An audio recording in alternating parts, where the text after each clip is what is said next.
একটা ভাই গত পরশুদিন আমাকে একটা প্রশ্ন করছে যে কালো ছেলেরা কি কারো ভালোবাসা পাওয়ার যোগ্য না, বা যার টাকা নাই সে কি ভালোবাসা পাওয়ার অধিকার রাখে না। আসলে আমি কি উত্তর দিব নিজেই বুঝতে পারি নাই। আচ্ছা, চামড়ার রং কারো কালো বা কারো সাদা, জাস্ট এইটাই তো।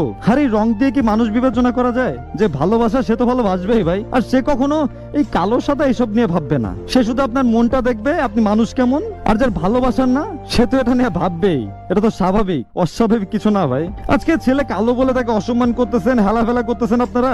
এখন ধরেন আপনি একটা ফর্সা ছেলেকে বিয়ে করলেন, অনেক সুন্দর দেখতে, অনেক অনেক বেশি সুন্দর। ধরেন আপনার বাচ্চা কালো হলো, তখন কেমন লাগবে আপনার? যে কালো নিয়ে এত উপহাস করলেন, সেটাই যদি আপনার সন্তানের সাথে হয়, আপনার সন্তান কালো হবে নাকি ফর্সা হবে এসব কি আপনার হাতে আছে? যদি থাইকা থাকে তাহলে অবশ্যই বলবো যে আপনার যা ইচ্ছা আপনি তাই বলেন। কিন্তু যদি এই চামড়ার রং কি হবে এটা যদি আপনার হাতে না থাকে, তাহলে প্লিজ অন্য একটা মানুষকে এটা নিয়ে খোঁটা দিবেন না।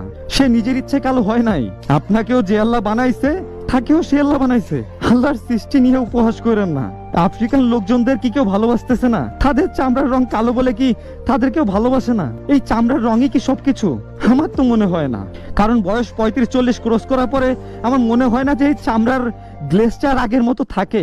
একটা টাইমে এই যৌবনকালের রূপ আর তখন থাকে না, চামড়া ঘুচিয়ে যায়।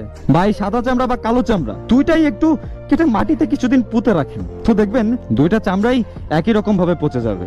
এমন না যে সাদাটা আগে পচবে বা কালোটা আগে পচবে, এরকম কিছুই না, বরং দুইটাই একই রকম ভাবে মাটিতে মিশে যাবে। তাহলে এই চামড়ার রং নিয়ে মাতামাতি করা বোকামি ছাড়া আর কিছুই না।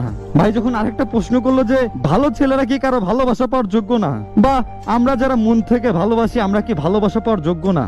আমরা তো টাইম পাস করতে চাই নাই, সারা জীবন পাশে থাকার জন্য ভালোবাসতে চাইছি। তাইলে আমরা কি ভালোবাসা পাওয়ার যোগ্য না?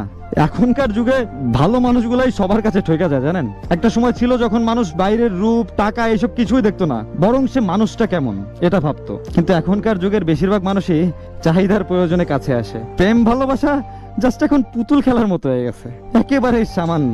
আগে একটা সময় দেখতাম যে সম্পর্কে ঝামেলা হলে দুইটা মানুষই মাসের পর মাস, বছরের পর বছর অপেক্ষা করতো যে সেই মানুষটাই ফিরে আসবে আবার। কিন্তু এখন দেখবেন যে আজ ব্রেকআপ হয়েছে তো কাল নিউ রিলেশন। অপেক্ষা তো দূরে থাক, মানুষটাকে ভুলতেও একটা দিনও সময় নেয় না। তবে ভালো মানুষও আছে যারা মন থেকে ভালোবাসতে চায়, কিন্তু আমাদের লোভ লালসা, চাহিদা এসব দিন দিন আমাদের ভেতরে মনুষ্যত্বটাকেই খেয়ে ফেলছে। মানুষ যার টাকা নেই তাকেই যে তুচ্ছ মনে করে, কেউ তাকে সম্মান করে না।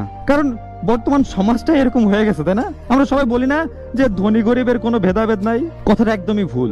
আমরা জাস্ট কথাগুলো মুখে বলি রে ভাই। বাস্তবে আমরা কয়জন এমন যারা এই ভেদাভেদটা দেখি না, বা কয়জন এই কথাগুলো কাজেও প্রমাণ করি বলেন তো? কয়জন? যাদের টাকা নাই তারা কি মানুষ না? একটা জিনিস আমরা ভাবতে ভুলে গেছি, আমরা যখন মারা যাব বা দুনিয়া থেকে চলে যাব তখন আমাদের সাথে